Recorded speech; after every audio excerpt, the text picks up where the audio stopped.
আজকে আমি আপনাদেরকে এক্সেলের অটোফিল নিয়ে কথা বলবো। তো অটোফিল জিনিসটা হচ্ছে কি যে আপনি যখন কিছু জিনিস ইনপুট দেবেন, দেখা যাচ্ছে যে অনেক সময় আমাদের যে 1 2 3 4 এইভাবে তাদের যে সিরিজটা আছে এই সিরিজটা বারবার টাইপ করা লাগতেছে, সেটা বিরক্তিকর। তো সেটা আপনারা অটোফিলের মাধ্যমে অনেকখানিটা অনেকাংশে লাভ করতে পারেন। যেমন আমি যদি এখানে 1 টাইপ করি, টাইপ করার পর আমার 2 টাইপ করার দরকার নেই। আমি যদি এখানে এই যে বক্সটা আছে, বক্সের এই সাইডে যদি আমি ক্লিক করি, ক্লিক করার পর যদি আমি এটাকে টেনে নিচে নিয়ে আসি, আসার পর এখানে যে অপশন আছে এটাকে বলা হয় অটোফিল অপশন। তো এখানে যদি আপনি ক্লিক করার পর ফিল সিরিজ দেন, তাহলে সেটা সিরিজটা ফিল হয়ে যাবে। আবার আপনি এই সিরিজটাকে দেখেন, আপনি যদি চান যে সেলটাকে আপনি কাস্টমাইজ করে নেবেন, সেলগুলোকে আপনি স্টাইল দিতে চাচ্ছেন, তো এখানে থেকে আপনারা স্টাইল দিতে পারবেন। তো অ্যাকচুয়ালি এটা আপনার ডিপেন্ড করবে আপনার উপরে, আপনি কীরকম চাচ্ছেন।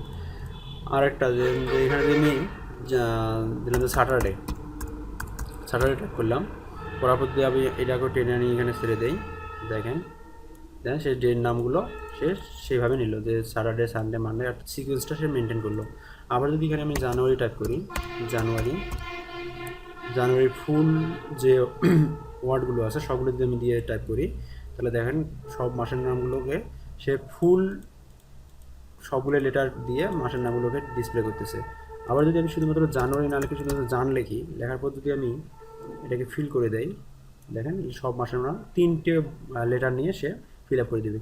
অ্যাকচুয়ালি এই জিনিসগুলো আচ্ছা আরেকটা দেখি, আরেকটা মনে করেন আমি রাজশাহী লিখলাম, রাজশাহী লেখার পর যদি আমি এখানে যদি টেনে আনি এখানে ছেড়ে দিই, দেখেন সবগুলো আবার রাজশাহী হবে। আর এখান থেকে আপনি এখানে যে অপশনটা আপনারা এখানে পাইছিলেন যে অটোফিলের নিচে দেওয়া ছিল যে আপনার সিরিজ একটা ফিল সিরিজ ওইরকম একটা অপশন ছিল, বাট এখানে কিন্তু আপনারা ওইরকম কোনো অপশন দেখতে পাচ্ছেন না। তো অ্যাকচুয়ালি এই কাজগুলো হচ্ছে কোন জায়গা থেকে সেটা আপনারা দেখতে পারবেন, যে কোথা থেকে আসলে এই জিনিসগুলো আসলে কন্ট্রোল হলো। কিন্তু আমার এই জিনিসটাকে কন্ট্রোল করতে পারতেছি না কেন? আমি চাচ্ছি রাজশাহীর পর দিনাজপুর, তারপর ঢাকা, এইভাবে চাচ্ছি। তো সেই জিনিসগুলো আসলে এই জিনিসগুলো আপনার কন্ট্রোল হয় ব্যাক স্টেজ ভিউ, এখান থেকে অপশন থেকে অ্যাডভান্সড, এখান থেকে আপনার লাস্টের শেষের দিক যে এডিট কাস্টম লিস্ট, এখান থেকে আপনি যদি যান, দেখেন অ্যাকচুয়ালি এই জিনিসগুলোই আমার এখানে কাজ করছে। দেখেন আমি সানডে মানডে এটা যখন দিয়েছিলাম, দেখেন এখান থেকে এটা কাস্টমাইজ করা আছে এবং এটা সবগুলো এই সিকোয়েন্সটা এখানে দেওয়া আছে, সেই কারণে এটা এইভাবে ফিল আপ করছে। এখন যদি আপনার নতুন কোনো লিস্টের দরকার হয়, সেক্ষেত্রে আমি যেমন যেটা বললাম যে রাজশাহীর পর আমি দিনাজপুর চাচ্ছি, যেটা আমি এখানে রাজশাহী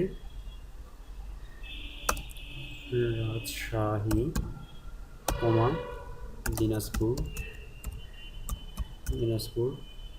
কমা বগুড়া কমা কুড়িগ্রাম ঢাকা। দেন এই যে আমি একটা নতুন একটা যে লিস্ট তৈরি করলাম, এটা যদি আমি অ্যাড করতে চাই, এখানে আমি অ্যাড দিলেই সেটা আমার যে লিস্টের মধ্যে সেটা অ্যাড হয়ে যাবে। এখন আমি ওকে দেই,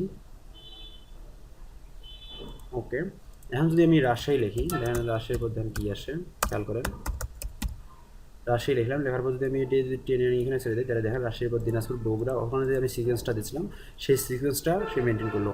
আবার যদি আমি এখানে শুধুমাত্র কুড়িগ্রাম টাইপ করি, দেখেন কুড়িগ্রাম, তাহলে দেখেন কুড়িগ্রামের পর ঢাকা সে দেখাবে, অর্থাৎ সে একটা সিকোয়েন্স মেনটেন করে আমি যে সিকোয়েন্সটা ওখানে দিচ্ছি সেই সিকোয়েন্সটা সে মেনটেন করে এখানে শো করতেছে। তো এইভাবে আপনারা অনেক কঠিন কাজ যেগুলোতে আপনার বারবার রিপিট কোনো কাজ করা লাগতেছে, সেটা আপনারা এইভাবে অনেকাংশে লাঘব করতে পারেন।